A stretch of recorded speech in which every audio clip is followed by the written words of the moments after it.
일본의 전국시대란 1467년 무로마치 막부 말기부터 에도시대가 시작되기 전까지 계속된 일본의 혼란기를 말하는데요.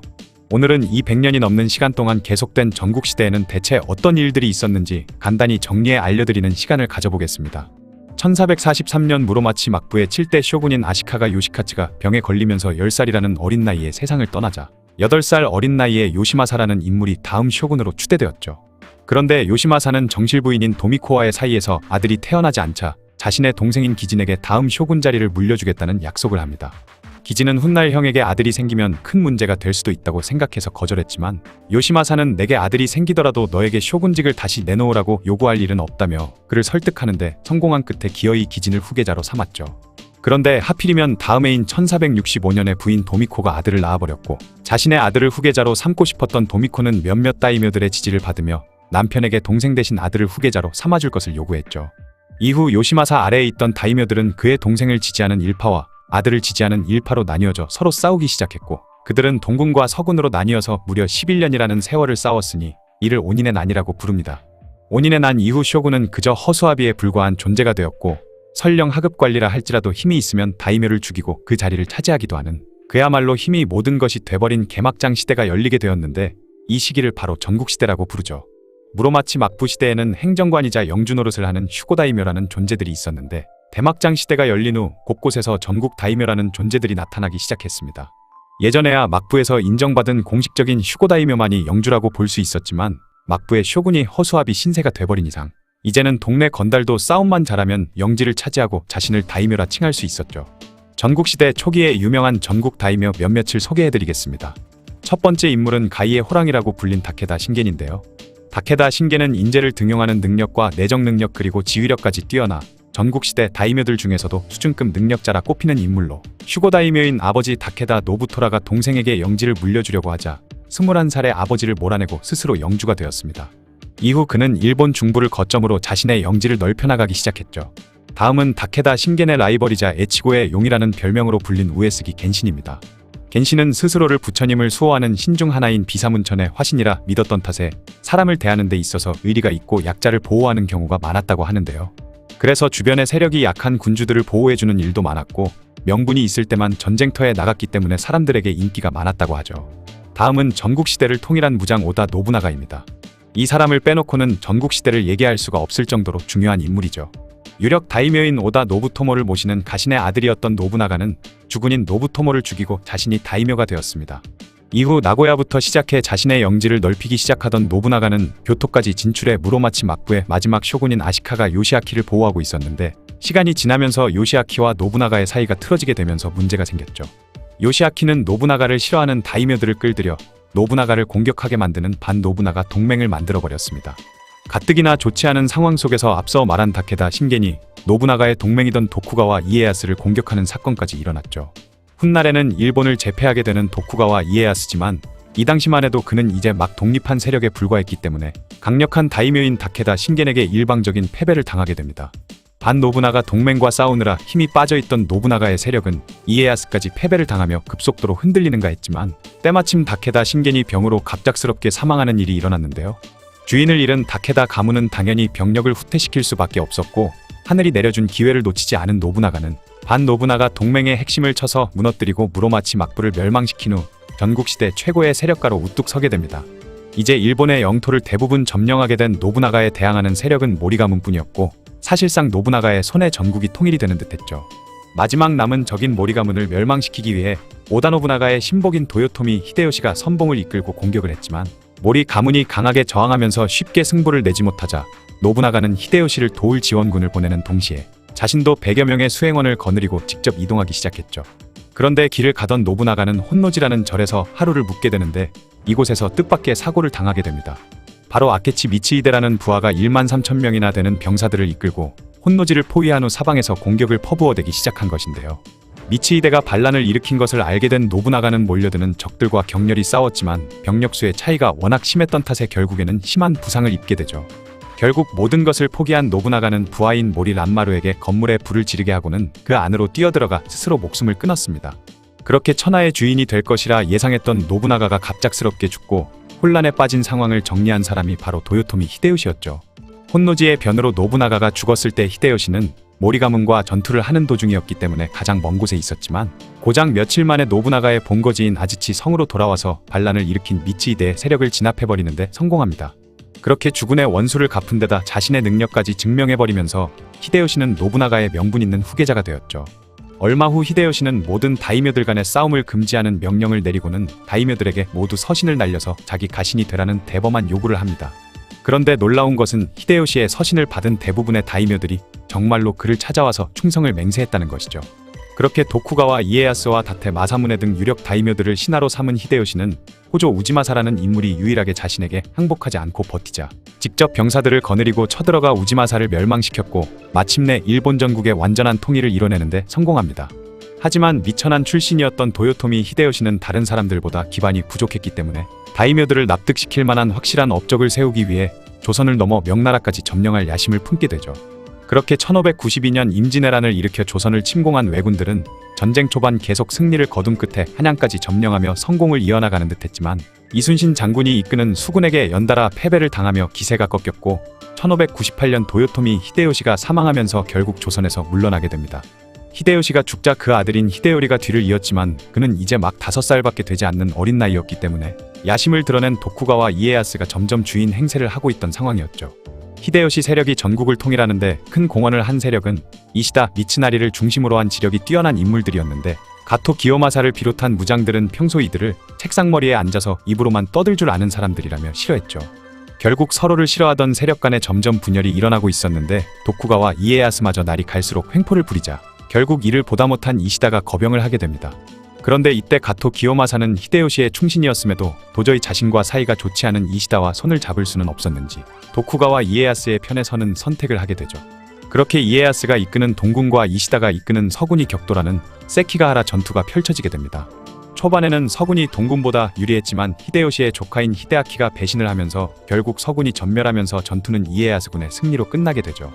이 전투를 기점으로 일본의 중심은 히데요시가 다스리던 오사카에서 이에야스가 다스리는 에도, 즉 지금의 도쿄로 이동하게 됩니다. 이후 히데요시의 아들인 히데요리가 이에야스에게 맞서보지만 오사카에서의 2번의 전투 끝에 패배하게 되면서 결국에는 이에야스가 100년이 넘는 전국시대를 끝내게 되었죠. 전국시대가 진행되는 동안은 만년 2인자 신세에서 벗어나지 못했던 이에야스지만 마지막 순간 역전에 성공하며 역사의 승리자로 남된 것입니다. 흔히 일본 전국시대는 1573년 오다 노부나가가 무로마치 막부를 없애버렸을 때 끝나는 것이 정설이긴 하지만 도쿠가와 이에야스의 에도 막부가 만들어진 1603년까지라고 보는 의견도 있기 때문에 전국시대 말기 오다 노부나가 도요토미 히데요시와 함께 3대 천하인으로 불린 도쿠가와 이에야스가 천하를 손에 넣는 이야기까지 소개해드리게 되었네요. 1467년 무로마치 막부의 쇼군 후계자 문제를 명분으로 슈고 다이묘들이 항쟁한 오닌의 난 이후 일본은 100여 년간 각 지역의 다이묘들이 전쟁을 일삼는 전국시대로 접어들었습니다. 일본의 막부 시대는 천황 아래에 일본을 실질적으로 지배하는 쇼군이 있고 그 아래에 각 지역을 다스리는 다이묘들 그리고 그런 쇼군과 다이묘들을 호위하는 사무라이들이 있었는데요. 하지만 일본이 전국시대에 접어들고 나서부터는 쇼군의 권력과 지배력이 약해지면서 다이묘들끼리 서로 치열한 영토 쟁탈전이 벌어지게 되죠. 각 지역 영주들끼리 더 넓은 땅을 차지하기 위한 전쟁이 100여 년간 지속된 대혼란의 시대였습니다. 그러다 보니 백성들의 삶은 나날이 피폐해져갔고 고통스러운 삶을 살고 있었죠. 그러자 끝없는 전쟁 상황과 혼란스러운 나라를 통일해 과거의 안정을 되찾아야겠다는 생각을 가진 다이묘들이 생겨나기 시작했지만 서로가 다 같은 생각을 하고 있었던 덕에 이런 혼란 상황은 좀처럼 가라앉지 않고 있었습니다. 이런 때의 강력한 카리스마로 일본 전체를 휘어잡을 한 사람이 등장했는데 그 사람이 바로 오다 노부나가였죠. 오늘은 약 200년간 존속되던 무로마치 막부를 끝내버리고 일본 통일의 직전까지 갔지만 허무하게 좌절되어버린 오다 노부나가에 대한 이야기입니다. 그의 아버지는 오다 노부히데로 오다 가문의 행정사무를 담당했던 인물이었는데 오다 노부나가의 집안의 위치는 처음에는 보잘것없는 편이었죠. 그 집안의 둘째 아들로 태어난 노부나가는 14살이 된 해에 사이토 도산의 딸과 정략 결혼을 하게 되는데요. 사이토 도산은 살무사라는 별명을 가진 비정한 성격의 소유자였고 어릴 적 바보라고 소문난 노부나가와 자신의 딸을 결혼시킨 이유가 훗날 오다 가문의 땅을 차지하려는 목적을 가지고 있었다는 썰도 있죠. 실제로 노부나가는 별명이 바보였을 정도로 어렸을 때부터 행동이 굼뜨고 용모도 깔끔하지 않았는데 사실 이것은 오다 가문의 형제들과의 경쟁에서 목숨을 부지하기 위해 한 행동이었다는 이야기도 있었습니다. 하지만 아버지가 죽은 후 오다 가문을 잇게 된 노부나가는 아버지의 장례식에서 경악을 금치 못할 행동을 하는데요. 당시 매장 풍습이 있던 일본에서 그는 아버지의 시신에 향을 한번 확 뿌리고는 그대로 불을 붙여 화장해버린 것이죠. 당시 전통적인 것을 꺼리는 노부나가의 성향이기도 했지만 그의 이런 과감한 행동은 노부나가의 세력을 확장시키는 데 큰 역할을 했다고 합니다. 또한 과거 바보 같은 행세는 온데간데 없이 경쟁 관계에 있던 다른 형제들과 친척들을 포함해 오와리국 내에 힘있는 가문들을 순식간에 복종시켰고 1559년에는 오다 이세노카미 가문도 멸망시키면서 반개 혈통이던 노부나가가 오다가의 당주가 되었죠. 그렇게 얼마 안가 오와리국의 모든 영토를 자신의 손에 넣는데 성공한 노부나가는 기요스성의 영주이자 오와리국의 태수가 되었습니다. 그러나 인근 지역의 태수이자 도카이도 최고의 무사라 불리던 이마가와 요시모토가 3만의 군사를 이끌고 오와리를 침공하지만 당시 오다는 3,000명 밖에 안 되는 군사로 요시모토의 군을 기습해 격파했고 결국 이때 이마가와 요시모토는 오다에 의해 목숨을 잃었죠. 그렇게 그의 이름이 세상에 퍼지기 시작했습니다. 오다 노부나가는 자신의 아버지 장례식에서도 그랬듯이 성격이 급하고 다혈질적인 성향의 인물이었죠. 그는 자신의 부하들의 체면은 아랑곳하지 않은 채 엄청 막대했으며 심지어 온갖 외모비하까지 해댔을 정도였습니다. 사람들 많은 곳에서도 도요토미 히데요시를 원숭이라 불렀고 아케치 미스히데는 귤대깔이라 불렀을 정도였죠. 그리고 행동 역시 잔인무도했는데요. 자신에게 대항하는 사람들에게 자비는 없었죠. 한 사찰에서는 승려들 모두가 합심해 노부나가에게 대항하려 들자 그들을 모두 한 사찰에게 몰아넣고 불을 질러버렸다고도 합니다. 또한 노부나가는 전통적인 것을 꺼려하는 성향도 있었고 그만큼 새로운 것을 받아들이는 것 또한 빨랐죠. 1540년대 말에 포르투갈의 상인들이 들고 온 화승총이 엄청난 위력을 발휘하자 이걸 본 노부나가는 전투에서 매우 유용할 것이라 생각했습니다. 당시 그가 다스리던 오와리 지역은 비옥한 평야지대였던 덕분에 쌀 수확량이 많았고 정략 결혼을 통해 상업과 무역까지 섭렵하면서 가지게 된 막대한 경제력을 바탕으로 다른 영주들보다 먼저 화승총 부대를 조직하기까지 했죠. 그리고 포르투갈 상인들에게 값비싼 대포까지 구입할 수 있었습니다. 그렇게 노부나가는 경제적 기반과 강력한 군사력을 바탕으로 영토를 계속해서 늘려나갔고 미노를 정복한 후부터는 새로운 꿈을 꾸기 시작했는데요. 그는 천하포무라고 적혀있는 직인을 사용하기 시작했고 이것의 의미는 무로써 세상을 덮겠다라는 뜻이었죠. 바로 자신의 힘으로 천하를 통일하겠다는 의미였습니다. 그러려면 일단 교토로 진출을 해야 했었기에 호시탐탐 기회를 노리던 어느 날 노부나가가 교토에 입성할 수 있는 절호의 찬스가 찾아오죠. 바로 13대 쇼군이던 아시카가 요시테루가 영주 중 한 명인 미요시 가문에 의해 암살당하고 만 것이었습니다. 그리고 암살당한 쇼군의 사촌동생인 아시카가 요시히데를 다음 쇼군으로 옹립했는데 암살당한 쇼군의 동생인 아시카가 요시아키가 도망쳐 노부나가에게 도움을 청했던 것이죠. 그렇게 그는 막부를 바로 세운다며 교토로 군사를 끌고 갔고 마침내 미요시 가문과 14대 쇼군 아시카가 요시히데를 내쫓고 아시카가 요시아키를 15대 쇼군으로 옹립했습니다. 이로써 그는 작은 오와리 지방의 영주로 시작해 교토까지 먹은 당대 권력의 1인자가 되었죠. 그리고 그는 쇼군에게 요청해 대량의 화승총을 제조할 수 있는 기반까지 마련할 수 있었습니다. 그러나 노부나가가 급격한 성장을 하고 심지어 교토까지 진출해 권력의 최고 위치까지 올라가자 그를 견제하거나 대항하는 세력이 더욱더 많이 생겨버렸죠. 그런데 쇼군이었던 아시카가 요시아키는 오다의 힘이 너무 강력해지자 여러 영주들과 합심해 토벌군을 일으켰습니다. 하지만 노부나가는 쇼군의 토벌군을 대파해버렸고 결국 쇼군 아시카가 요시아키는 교토에서 추방되고 말았죠. 그렇게 전국시대의 혼란 속에서도 겨우겨우 명맥을 유지하면서 200여 년간 존속되었던 무로마치 막부는 끝이 나고 말았습니다. 비록 명목상이었지만 막부가 사라지자 영주 간의 경쟁은 더 치열해졌죠. 그런데 노부나가의 전국 통일 야심은 큰 난관에 부딪히게 됩니다. 이제는 과거와는 다른 강력한 세력과의 전쟁을 치러야 했죠. 그중 일본 동쪽에서 가장 세력이 강력했던 다케다 가스요리와 패권 다툼을 해야 했습니다. 당시 전투의 핵심 전력은 바로 기마병이었는데요. 다케다의 군대는 최정예 기마병을 보유하고 있었던 세력이었죠. 반면 노부나가의 병력은 대부분 보병이었습니다. 그렇게 나가시노라는 곳에서 다케다 군대가 침공을 해오며 전투가 시작되었죠. 그런데 최정예 기마병을 상대로 노부나가의 군대가 압승을 거둬버리는데요. 그는 전투가 벌어지기 전 3,000여 명의 화승총 부대를 만들었고 최강의 기마병으로 구성된 다케다 군도 화승총 앞에서는 무용지물이었던 것입니다. 게다가 당시 노부나가는 근처의 영주였던 도쿠가와 이에야스와 연합작전을 벌였는데 도쿠가와 이에야스의 군대는 나가시노 전투가 있기 하루 전날에 다케다 군이 방심한 틈을 타 기습 공격을 감행했고 이후 다케다 군의 후방을 차단해버렸던 것이죠. 퇴로를 차단당한 다케다군은 오다군에 돌격하는 수밖에 없었고 그런 다케다군의 화승총 공격으로 승리를 거머쥘 수 있었던 것입니다. 이후로도 우에스기 겐신, 이시야마 혼간지 등과의 전투에서도 운도 많이 따라주기도 하고 연전연승을 거듭해 동쪽의 반대파 세력을 잠재울 수 있었죠. 이제 노부나가는 교토의 서쪽을 진압해야 했는데요. 서쪽의 강력한 반대파 세력은 바로 모리가문이었죠.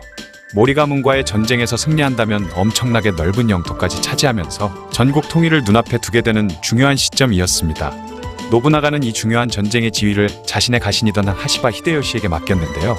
노부나가의 명을 받고 출진한 하시바 히데요시는 쉽사리 도토리성을 함락시킨 뒤 3만여 명의 병사를 이끌고 다음 공격 목표인 비추다카마스 성으로 출진했죠. 하지만 비추다카마스 성에서의 전투가 교착 상태에 빠지자 히데요시는 노부나가에게 지원을 요청했습니다. 그러자 노부나가는 부하인 아케치 미치히데에게 원군을 이끌고 히데요시를 지원하라고 명령했죠. 이에 미치히데는 자신의 본거지로 돌아가 출진 준비를 했습니다. 그리고 나서 5월 29일 오다 노부나가 자신도 아지치성을 출발해 교토 혼노지로 가서 그곳에서 지원군을 기다리기로 했습니다.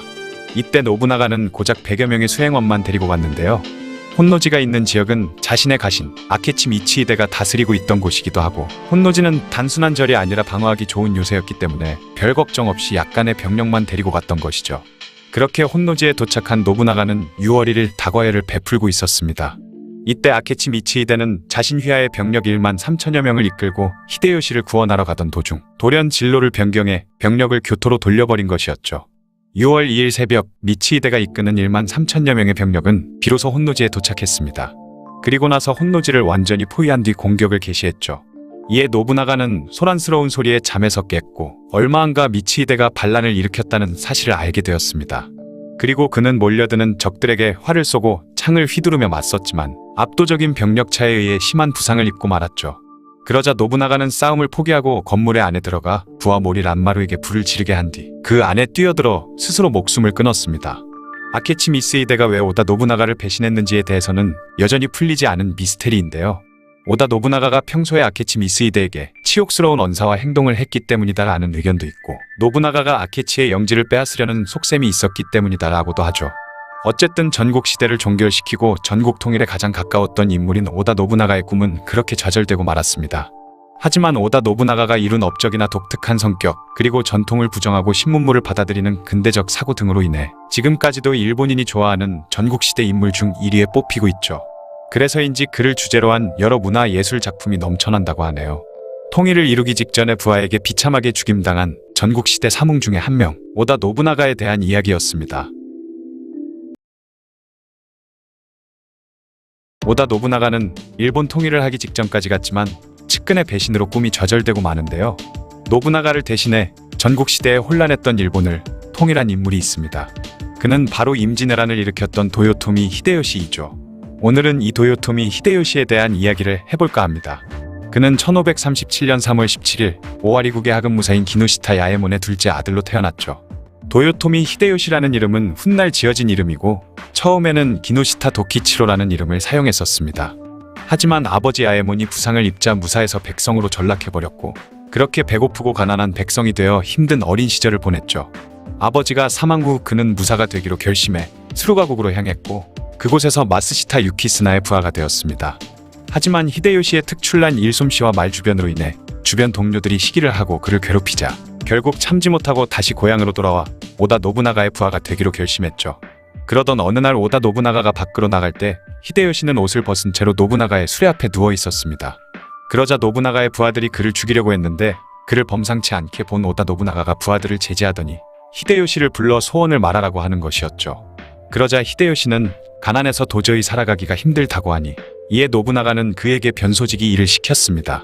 그런데 그가 어찌나 변소를 깨끗이 청소하는지 냄새가 나거나 티 하나 없었다고 하죠.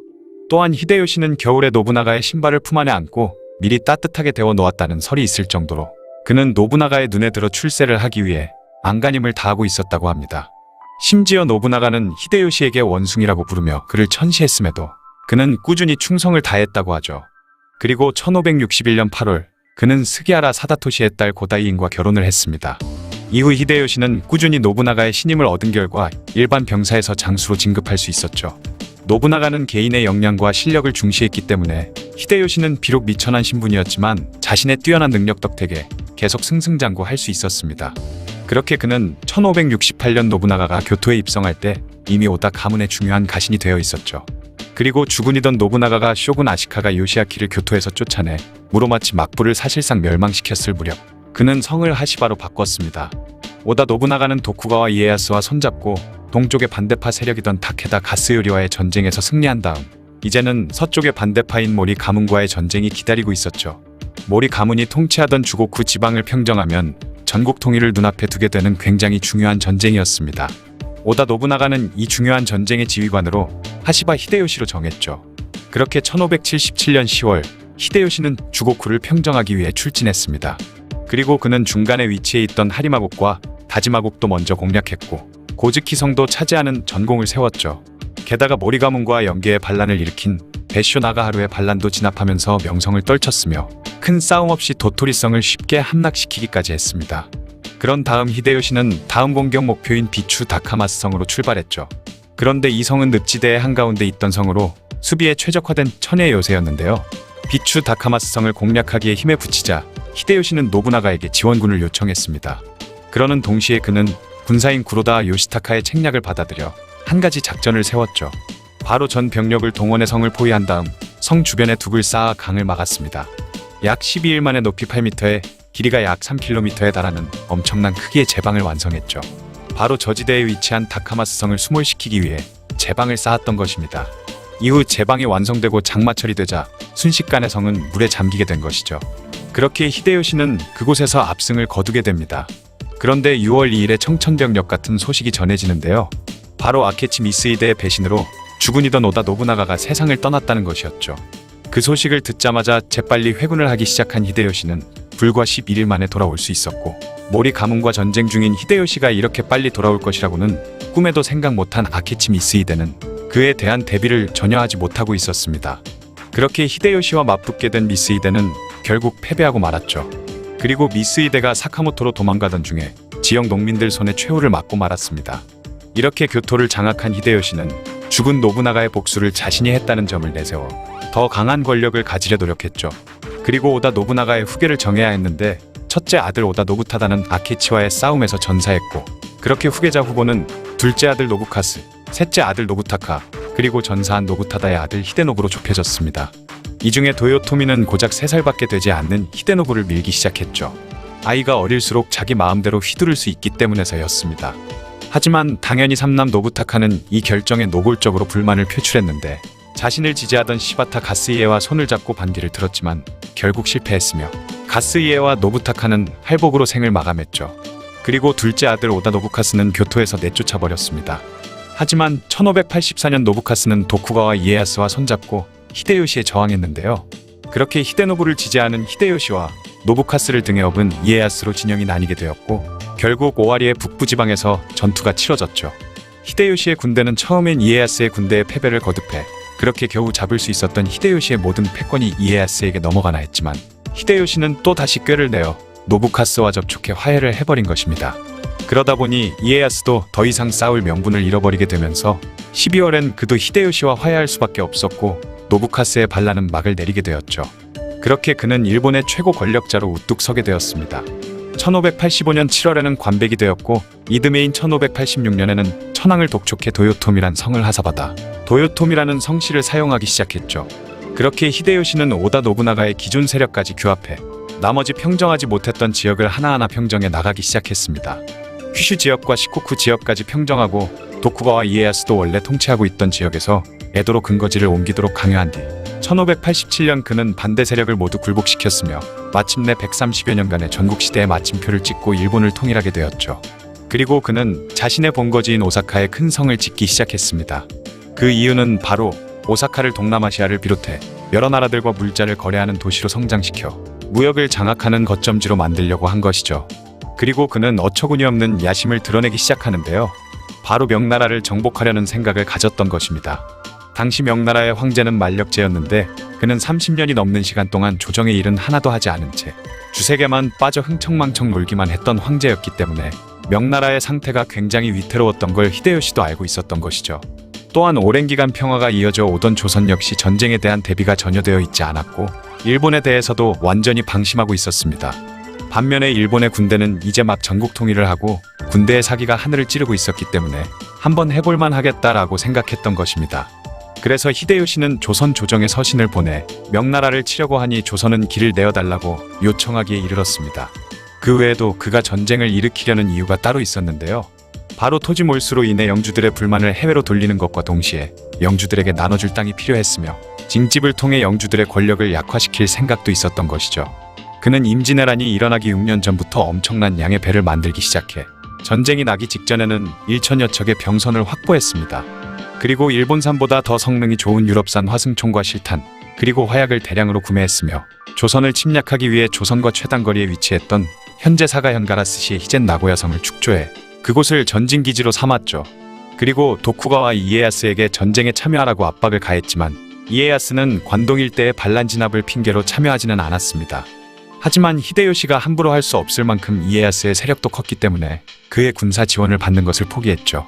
모든 준비가 끝나고 나서 1592년 5월 23일 20만 명이 넘는 병력을 이끌고 부산포를 공격하였고 한양과 평양까지 파죽지세로 몰아붙였습니다.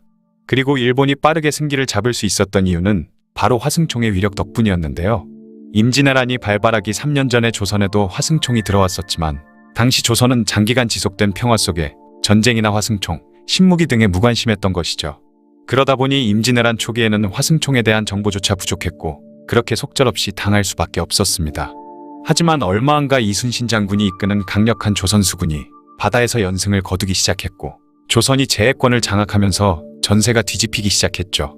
일본은 수로를 통한 보급로가 막혀 빠른 조선 정복을 실패하고 말았고 심지어 명나라가 10만의 지원군까지 보내죠. 이제 일본군은 후퇴를 거듭하게 되면서 전쟁도 교착 상태에 빠졌습니다. 전쟁이 길어지면서 병사와 물자를 내줬던 영주들의 불만이 커지기 시작했고 히데요시의 건강도 급격히 악화되기 시작했죠. 그러자 일본에서도 강화조약을 맺고 전쟁을 마무리 짓고 싶어 했습니다. 하지만 일본과 명나라의 입장 차이가 좁혀지지 않았고 결국 히데요시는 1597년 협상 결렬을 알리며 조선에 2차로 병력을 출진시키면서 정유재란이 발발했죠. 하지만 임진왜란 때와는 전혀 다르게 일본은 고전을 면치 못했습니다. 오히려 국력만 소모하는 결과를 낳게 되었죠. 그리고 히데요시 자신의 신상에도 문제가 생겼는데요. 히데요시는 과거에 낳았던 아들 스루마스가 일찍 요절해 버린 이후 친자식을 갖는 것에 기대를 전혀 하지 않았었기 때문에 조카인 히데스구를 정식 후계자로 삼았고 도요토미 가문을 물려준 상황이었습니다. 그런데 1594년 8월에 측실인 요도도노가 자신의 친아들 히데요리를 낳았던 것이죠. 이로 인해 히데스구와의 사이에 갈등이 생겨나고 말았고 결국 1595년 7월 히데요시는 히데스구를 모반죄로 몰아 스스로 목숨을 끊도록 했습니다. 하지만 이 일은 결국 훗날 도요토미 정권의 수명을 단축시키는 결과를 낳고 말았죠. 어쨌든 1598년 어렵게 전쟁을 이어가던 일본군은 갑자기 철수하기 시작했습니다. 도요토미 히데요시가 정유재란 중 후시미성에서 갑자기 세상을 뜨고 만 것이죠. 그의 갑작스런 죽음에 대해 여러 이야기들이 있지만 아직까지 그의 사망 이유에 대해 아무것도 밝혀지지 않았다고 합니다. 그렇게 7년에 걸친 전쟁이 막을 내리게 되었죠. 히데요시가 죽기 전 최고 직책의 부하들에게 아들 히데요리를 부탁한다고 유언을 남겼는데 그 자리에 있었던 인물 중 한 명이 도쿠가와 이에야스였습니다. 이에야스 역시 히데요리를 지키겠다 약속했지만 도쿠가와 이에야스는 일본 제패에 대한 야망을 드러내기 시작했죠. 미천한 신분에서 일본을 통일하기까지 한 대단한 인물이지만 임진왜란과 정유재란을 일으킨 히데의 악당이자 원수 도요토미 히데요시에 대한 이야기였습니다. 지난번에 오다 노부나가와 도요토미 히데요시에 대한 이야기를 했었는데요. 오늘은 그들의 수하로 들어가 조용히 힘을 기르던 인물 도쿠가와 이에야스에 대한 이야기를 해볼까 합니다. 이에야스는 훗날 전국시대 최후의 승자가 되면서 전란에 휩싸였던 일본을 약 250년간 평화의 시대로 만든 인물이죠. 후대 사람들이 그를 평가할 때 인내심과 처세술의 천재라고 부르기도 하지만 너무 우명하고 교활하다 해서 살쾡이 영감이라고 불리기도 합니다. 그 이유는 이에야스가 살아오면서 굉장히 목숨이 위험한 온갖 위기 상황을 수단과 방법을 가리지 않고 어떻게 해서든 극복해냈기 때문이죠. 대체 도쿠가와 이에야스는 어떤 삶을 살았던 것일까요? 그는 1542년 12월 26일에 오카자키를 다스리고 있던 마스다이라 히로타다의 장남으로 태어났죠. 당시 마스다이라 가문은 오다 가문과 이마가와 가문이라는 강력한 세력 사이에 끼어 굉장히 불안한 상황에 놓여 있었습니다. 그러다 결국 오다 가문을 적대시하고 이마가와 가문과 동맹을 맺었죠. 하지만 이에야스가 불과 2살일 때 어머니의 친정인 미즈노 가문이 오다 가문과 손잡으면서 아버지는 이마가와 가문의 눈치를 보다 이혼해버렸고 그렇게 그는 어린 나이에 어머니와 생이별하게 되었습니다. 하지만 이에야스가 6살이 되었을 때 또 다른 가혹한 시련이 닥치게 되는데요. 오다 노부이대의 계속된 공격으로 인해 아버지 히로타다는 이마가와 가문의 원군을 요청했고 그 대신 이에야스를 이마가와 가문의 인질로 보내버린 것이죠. 훗날 아버지 히로타다가 부하에게 암살당했지만 이에야스가 물려받아야 할 오카자키의 영지는 이마가와 가문이 빼앗아버렸고 그렇게 그는 사실상 이마가와 가문의 가신이 되어버렸습니다. 또한 어떻게 보면 가문의 원수라 할 수 있는 이마가와 요시모토의 이름 중 모토를 하사받아 이름을 모토야스라고 개명까지 해야 했고 요시모토의 조카와 결혼까지 하게 되었죠. 하지만 이에야스는 꾹 참고 이마가와 가문의 충성을 다하며 살았습니다. 또한 이마가와 가문을 위해 각종 전투에 참여하기도 했으며 자신이 선봉에 서서 여러 성을 함락시키는 전공을 올리기도 했죠. 그런데 다시 이에야스의 운명이 뒤바뀌는 사건이 벌어지는데요. 오케하자마 전투에서 자신이 모시던 이마가와 요시모토가 오다 노부나가에게 패해 죽고 만 것이죠.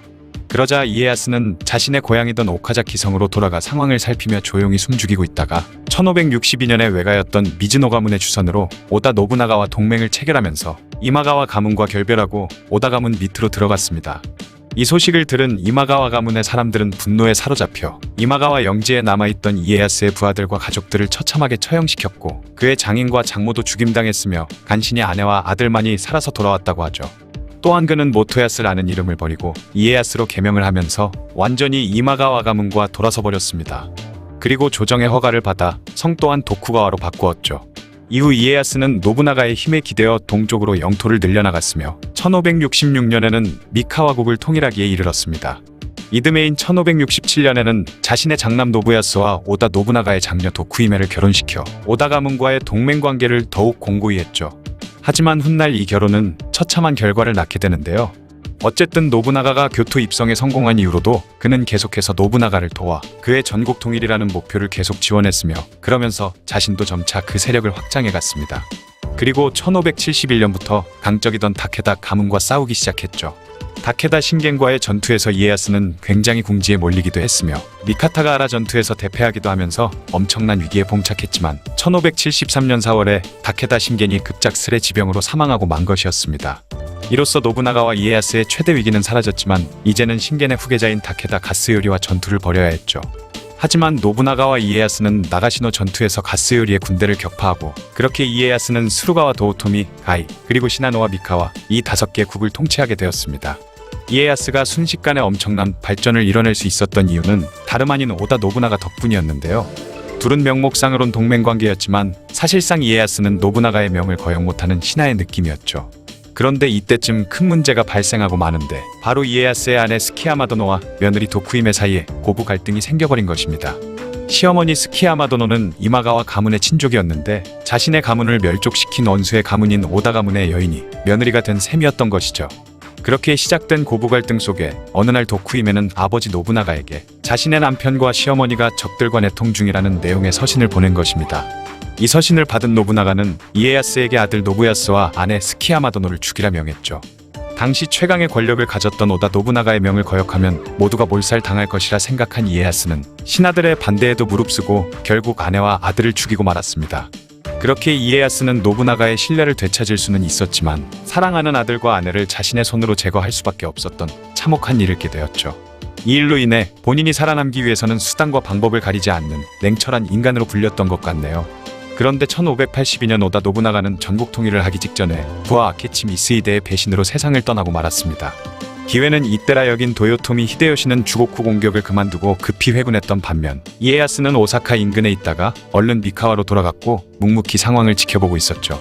그렇게 히데요시는 아케치 미스히데를 토벌한 후에 오다 가문의 충실한 신하이던 시바다 가스이에와의 전투에서도 승리해 패권을 장악하면서 그는 노부나가의 손자이던 히데노부를 다음 후계자로 세워야 한다고 주장하기 시작했습니다.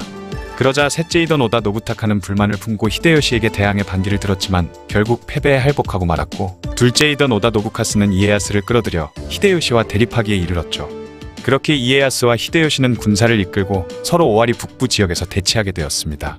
이에야스는 히데요시보다 군사수가 적었지만 뛰어난 전략으로 계속 히데요시와의 전투에서 승리를 했고 이렇게 전국의 패권은 이에야스에게 넘어가나 싶었지만 히데요시가 비밀리에 노부카스와 접촉을 해 화해를 해버리자 싸울 명분이 없어진 이에야스도 결국 히데요시와 화해를 하면서 전쟁은 허무하게 끝이 나버렸죠. 이후 모든 패권을 손에 거머쥔 히데요시는 노부카스를 통해 이에야스가 자신에게 복종하도록 설득했지만 실패를 거듭했는데요. 규슈 지방을 공격하러 가기 위해선 뒤에 있던 이에야스의 복종은 필수였기 때문에 히데요시는 자신의 누이 동생을 이에야스와 결혼시키고 나중에는 자신의 어머니마저 사실상 인질로 보내 결국 이에야스는 히데요시에게 찾아가 그의 신하가 되었죠. 그렇게 배후를 안정시킨 히데요시는 규슈까지 평정하였고 동쪽의 거대한 세력이던 호조 가문을 공격해 항복을 받아냈으며 뒤이어 다른 영주들도 항복을 했기 때문에 사실상 히데요시는 일본을 통일하기에 이르렀습니다. 그리고 히데요시는 이에야스의 힘이 강해지는 걸 견제하기 위해 호조 가문을 공격할 때 큰 공을 세운 이에야스에게 상을 주는 척하며 기존에 20년간이나 통치하고 있던 5개국을 강제로 빼앗고 호조 가문이 다스리던 동쪽 간토 지역의 8개국을 새로 주었죠. 하지만 새로 받은 간토 지역은 상대적으로 교토와 멀기도 했고 가는 길도 험했는데 일부러 구석에 외진 곳으로 이에야스를 보내버린 것이었습니다.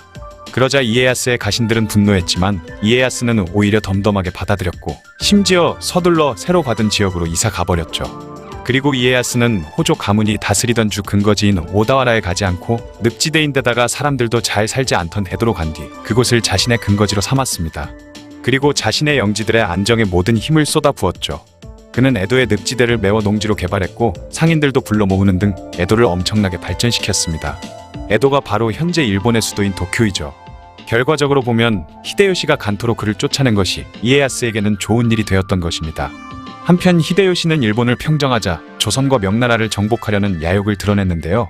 히데요시는 이에야스에게도 전쟁에 참여하라고 압박을 했지만 아직 새로 부임해간 영지에 혼란이 수습되지 않았다는 핑계를 대며 전쟁에 참가하지 않은 채 계속해서 조용히 힘을 비축하고 있었죠. 이에야스가 부하이긴 하지만 히데요시가 함부로 할 수 없었던 강력한 세력이었기 때문에 히데요시는 어쩔 수 없이 군사지원 받기를 포기한 채 조선을 침략했습니다. 그러던 1598년이 되자 히데요시가 갑자기 사망하게 되면서 조선을 침략 중이던 일본군도 모두 철수했죠. 그러자 이에야스는 일본 제패에 대한 야망을 드러냈습니다. 그는 여러 영주들과 혼인관계를 맺으며 세력을 확대해 나갔고 임진왜란을 겪으며 히데요시에게 불만을 가졌던 영주들이 이에야스를 지지하기 시작했던 것이죠. 하지만 얼마 안가 히데요시의 충복이던 이시다 미스나리가 군대를 일으켜 이에야스를 공격해 들어오면서 전투가 벌어졌습니다. 그렇게 1600년 9월 세키가하라에서 일본 역사상 가장 규모가 크고 중요한 전투 중 하나이자 일본을 걸고 이시다 미스나리가 중심인 서군과 도쿠가와 이에야스가 중심인 동군 간에 목숨 건 혈투인 세키가하라 전투가 벌어졌죠. 그렇게 양군이 격렬하게 맞부딪힌 난전이 계속되었고 쉽게 우열을 가릴 수 없던 그때 한쪽 편으로 승기가 기울어지는 사건이 발생했죠. 바로 미스나리의 공격명령에도 고바야카와 히데아키라는 영주가 전혀 움직이지 않았던 것입니다. 심지어 그들은 미스나리군의 측면을 공격하기 시작했죠. 그러자 순식간에 전투의 판도가 완전히 뒤바뀌어 이에야스의 승리가 점쳐지고 있었습니다. 그러자 임진왜란 때문에 유능한 장수들과 물자들 그리고 병력을 소모했던 영주들은 계속 전투를 해봤자 얻는 게 없다고 판단했고 그렇게 하나둘 미스나리를 배신해 이에야스 진영으로 넘어가기 시작했죠. 이로 인해 순식간에 전열이 무너진 서군은 괴멸되었고 세키가하라 전투에서 이에야스가 이끄는 동군의 승리로 끝이 났습니다. 그리고 드디어 이에야스는 누구도 넘볼 수 없는 일본 최고의 권력자가 되었죠. 이후 그는 영주들의 영지를 다시 분배해줬는데요. 이때 도요토미 히데요시의 아들 도요토미 히데요리도 그의 영지를 이에야스에게 받으면서 일개 다이묘로 전락해버렸습니다. 그리고 1603년에 이에야스는 도쿠가와 막부를 열었고 쇼군으로 즉위하면서 에도 막부 시대의 시작을 알렸죠. 또한 이에야스는 자신의 반대편에 섰던 영주들의 토지를 몰수하거나 먼 지방으로 내쫓아버렸으며 1614년 10월에는 도요토미 가문의 트집을 잡아 오사카 성을 공격했고 그렇게 히데요리를 비롯한 도요토미 가문도 멸망하고 말았습니다. 그리고 2년 후인 1616년 4월 17일 그는 75세의 나이로 세상을 떠났죠. 이에야스가 만든 에도 막부는 이후 약 260년간 지속되었으며 그의 자손들이 대대로 쇼군직을 역임하며 일본을 다스렸고 오랫동안 평화를 누렸으며 이 평화 덕분에 사회나 경제, 문화적으로 많은 발전을 이룰 수가 있었습니다. 일본에는 노부나가, 히데요시, 이에야스의 상황을 묘사한 유명한 그림이 있는데요. 절구에 떡을 찢는 사람은 오다 노부나가, 떡을 반죽하는 사람은 도요토미 히데요시, 그리고 편하게 떡을 먹고 있는 도쿠가와 이에야스의 그림이라고 하죠. 노부나가가 힘들게 전국 시대를 평정해 나갔지만 결국 통일은 못했고 히데요시가 일본을 통일했지만 그게 끝이었으며 결국 이에야스가 편하게 새로운 시대를 연 것을 그림으로 표현한 것입니다. 강한 인내심과 뛰어난 처세술로 수많은 고난을 헤치고 결국엔 새로운 시대를 연 전국 시대 최후의 승자 도쿠가와 이에야스에 대한 이야기였습니다. 우리나라 사람들은 대부분 도요토미 히데요시라는 이름을 잘 알고 있습니다. 그는 바로 임진왜란을 일으킨 원흉이기 때문이죠. 임진왜란을 일으킨 히데요시와 더불어 자주 들었던 이름이 또 있는데요. 바로 고니시 유키나가와 가토 기요마사이죠. 오늘은 임진왜란 당시 조선 침략의 선봉장을 섰던 고니시 유키나가에 대한 이야기를 해볼까 합니다. 그는 1558년 교토에서 약재 장사를 하던 고니시류사의 둘째 아들로 태어났죠. 당시 첫째 아들이 아닌 둘째나 셋째 아들들은 아들을 못 낳은 집안의 양자로 들어가는 일이 자주 있었는데, 그렇게 유키나가는 한 집안의 양자로 들어가게 됩니다.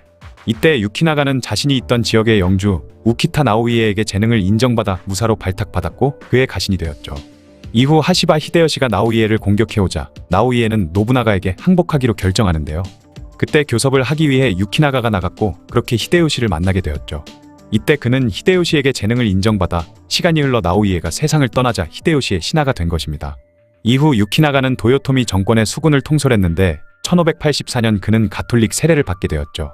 그의 세례명은 아우구스티노였다고 하는데 1585년 유키나가는 영주가 되었고 자신이 하사받은 영지 쇼도섬에 포르투갈 출신 선교사 세스페데스를 초빙해 가톨릭 포교 활동을 했으며 이후 그는 180도 달라져 거만했던 성격이 온화하고 겸손한 성격으로 바뀌었고 오사카에 한센병 요양원과 고아원을 만들었다고 합니다. 유키나가가 얼마나 독실한 가톨릭 신자였는지 그의 영지였던 아마쿠사 제도는 그리스도의 섬이라고 불릴 정도였으며 예수회의 활동을 적극적으로 지원하고 보호한 것이 유키나가였다고 하죠. 하지만 1587년에 도요토미 히데요시가 가톨릭 선교사들을 추방하라는 명을 내렸는데 이때 그는 우콘을 숨겨주고 추방령의 부당함을 히데요시에게 간언하기도 했다고 하죠. 이때 가토 기요마사의 영지에 있던 가톨릭 신자들이 유키나가의 영지로 도망을 쳤는데 그들을 처단하려는 기요마사와 그들을 보호하려는 유키나가 사이에서 불화가 일어나기 시작했으며 그렇게 서로의 사이가 틀어지기 시작했다고 합니다. 이후 히데요시가 조선을 침략하려는 움직임을 보이자 당시 사위가 대마도주였는데 조선에서 수입하는 물자에 의존을 많이 했었기 때문에 사위 소 요시토시의 신변과 조선과의 무역 문제 그리고 자신의 가톨릭 신앙 등의 이유로 침략을 반대하고 나섰죠. 하지만 히데요시의 뜻을 꺾는 데는 실패하고 말았고 그는 굳이 전쟁을 하겠다면 자신을 선봉에 세워달라고 요청했습니다. 히데요시는 이 요구를 받아들였고 그는 라이벌이었던 가토 기요마사에게 보란듯이 가장 먼저 조선의 상륙해 부산진성과 다대포성, 동래성을 함락시키고 탄금대 등에서 조선군을 공격했으며 가장 먼저 수도 한양을 점령했고 도망친 선조를 쫓아 평양성까지 함락시키게 되죠. 그렇게 그는 참전했던 일본 장수들 중 가장 큰 공을 세우게 되었습니다. 이때 그는 기고만장한 상태로 선조에게 이제 곧 우리 수군 10만이 서해로부터 오는데 대왕께서는 어디로 가실랍니까? 라는 식의 오만한 서신을 보내기도 했죠. 하지만 각지에서 군세를 수습한 조선 육군과 의병들이 점차 승리를 거뒀으며 이순신이 이끄는 조선 수군의 제해권을 빼앗기자 병력 충원도 어려워지고 보급에도 문제가 생기기 시작해 점점 궁지로 몰리게 된 유키나가는 더 이상 나아가지 못하고 평양성에서 발이 묶이게 되었습니다. 얼마 안가 명나라에서 원군이 도착해 평양성을 공격하자 이때 유키나가의 동생인 고니시 요시치로와 사촌인 고니시 안토니오가 전사하기도 했죠. 그리고 1593년 1월 이여송이 이끄는 4만의 명나라 지원군이 평양을 공격해 함락시켰고 유키나가는 결국 한양까지 퇴각하게 됩니다. 이때 유키나가는 분풀이로 여성을 제외한 한양에 있던 조선 백성들을 모조리 죽였으며 여러 건물들과 백성들의 집까지 거의 다 불태워버렸다고 하죠. 이후 계속 남하하는 명나라군과 벽제관에서 격돌의 승리를 거두었지만 행주산성에서 권율이 이끄는 조선군에게 대패하면서 일본군은 완전히 몰락하다시피 했습니다. 그러자 유키나가는 강화 교섭을 하기 시작했는데 서로 간의 말도 안 되는 주장을 펼치기 시작했죠. 명나라의 심유경은 일본의 완전 철군과 사과를 요구했는데 유키나가는 경상도, 전라도, 충청도, 강원도를 일본에 이양하고 명나라의 황렬을 천황의 후궁으로 삼을 것이며 조선의 왕자와 신하를 볼모로 일본에 보낸다는 요구를 했던 것입니다. 이때 명나라의 외교관들이 일본의 요구 조건을 명나라 조정에 보고하면서 히데요시는 자신을 일본 국왕으로 책봉하여 무역을 부활시켜줄 것을 요구하고 있다라는 허위 보고까지 하게 되죠. 중간에 일본과 명나라는 서로 여러 번의 조건을 제시하는 등 많은 일이 있었지만 강화 교섭이 타결되었고 명나라의 책봉사가 일본으로 건너가면서 그렇게 1596년 9월 2일 히데요시는 일본 국왕으로 책봉되었습니다. 그런데 히데요시는 자신의 요구 조건 중 하나였던 볼모로 조선의 왕자를 일본에 보내야 한다라는 요구가 실현되지 않아 굉장히 불쾌해하고 있었는데 이때 명나라 책봉사가 일본군의 완전한 철군을 요구하자 굉장히 격노했다고 하죠. 그리고 얼마 안가 명나라와 조선이 자신의 요구를 거부했다며 다시 전쟁을 일으키고 말았습니다. 그것이 바로 정유재란이죠. 이때는 임진왜란 때와는 달리 가토 기요마사가 제1진을 맡게 되었는데 유키나가는 평소에 죽이고 싶어 했던 원수 기요마사를 조선의 손을 빌어 처리하고자 조선의 경상우 병사 김응서에게 사람을 보내 가토군이 곧 바다를 건너 조선을 침략할 것이라는 정보를 알려주었습니다. 김응서의 보고를 받은 권율은 조정에 알리는 동시에 바다를 건너오는 가토 기요마사에 대한 공격 명령을 전하기 위해 권율이 직접 이순신에게 달려갔지만 이순신은 공무로 인해 여수에 있었고 결국 가토는 부산에 상륙하게 되었죠. 하지만 유키나가가 벌인 이 일로 인해 상상 이상의 수확을 거두게 되는데 그것은 바로 이순신은 파직되어 버렸고 후임으로 원균이 삼도수군 통제사가 되고 만 것입니다. 이후 원균은 칠천량에서 이순신이 조정에 어떠한 도움도 받지 못하고 죽을 고생을 해서 만든 조선수군을 괴멸 직전까지 몰고 가버렸으며 자신도 결국 세상을 떠나게 되죠. 이후 고니시 유키나가는 군사들을 이끌고 순천과 남원성을 함락시켰으며 이때 조선인들의 코와 귀를 베어 일본으로 보냈습니다. 그런데 1598년 9월에 도요토미 히데요시가 갑작스레 사망하자 일본군이 급히 철수를 시작했는데요. 고니시 유키나가는 조명연합군에 포위되는 등 큰 위기에 처했지만 명나라 수군을 지휘하던 진린에게 뇌물을 주어 퇴로를 겨우 확보할 수 있었죠.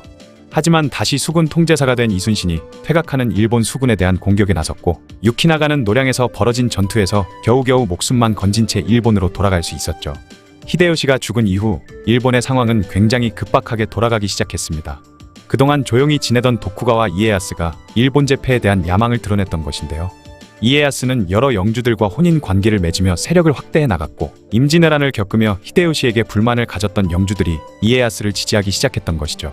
그러자 히데요시의 충복이던 이시다 미스나리는 군대를 일으켜 이에야스를 공격하기 시작했고 그러자 유키나가도 도요토미 가문을 수호한다는 명분으로 도요토미 히데요리 편에 서서 서군에 가담해 세키가하라 전투에 7,000명의 병력을 이끌고 참전했습니다. 하지만 결국 서군은 동군에 밀려 전멸하다시피 해버렸고 유키나가도 병력을 거의 다 잃은 채 도망치다가 자결을 금지하는 가톨릭의 가르침에 따라 할복을 거부해 결국 4일 만에 도쿠가와의 부하들에게 붙잡히게 되었죠. 이후 그는 서군의 다른 장수들과 함께 조리돌림 당한 뒤 교토 로쿠조의 강변에서 이시다 미스나리와 함께 참수되었습니다.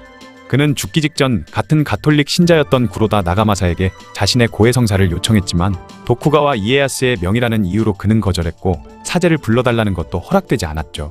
처형된 이후 유키나가의 수급은 효수되었으며 이후 교회에서 그의 시신을 수습한 뒤 가톨릭식으로 장례를 치렀지만 결국 머리와 몸이 함께 매장되지는 못했다고 합니다.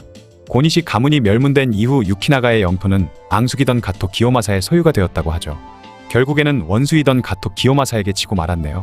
고니시 유키나가는 전쟁을 싫어했다고 하는데 결국 임진왜란을 반대한 이유도 자신의 이익과 자신의 종교적인 이유로 반대한 것이지 명분 없는 전쟁과 침략 전쟁에 반대한 것은 아닌 것 같죠. 임진왜란의 선봉장이 되어 한반도와 조선 백성들을 잔인하게 유린했던 고니시 유키나가에 대한 이야기였습니다. 오늘은 고니시 유키나가와 원수지간이자 정유재란 당시 선봉장이 되어 조선을 침략한 가토 기요마사에 대한 이야기를 해볼까 합니다. 가토 기요마사는 우리나라에서 정말 많이 알려진 임진왜란 당시 일본군을 대표하는 장수였죠.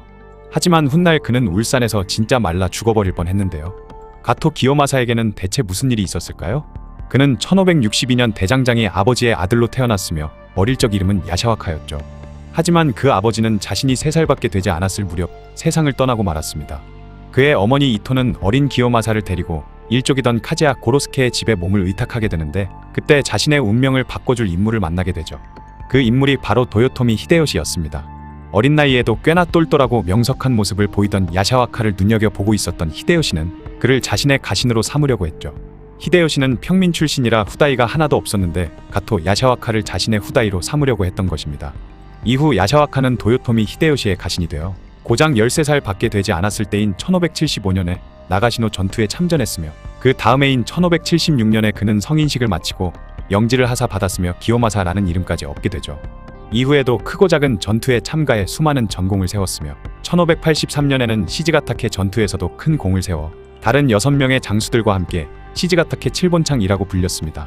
이후로도 히데요시의 총애를 등에 업고 점점 더 강력한 힘을 가진 영주가 되어갔으며 규슈 정벌 이후에는 17만 석이나 되는 영주가 되었죠.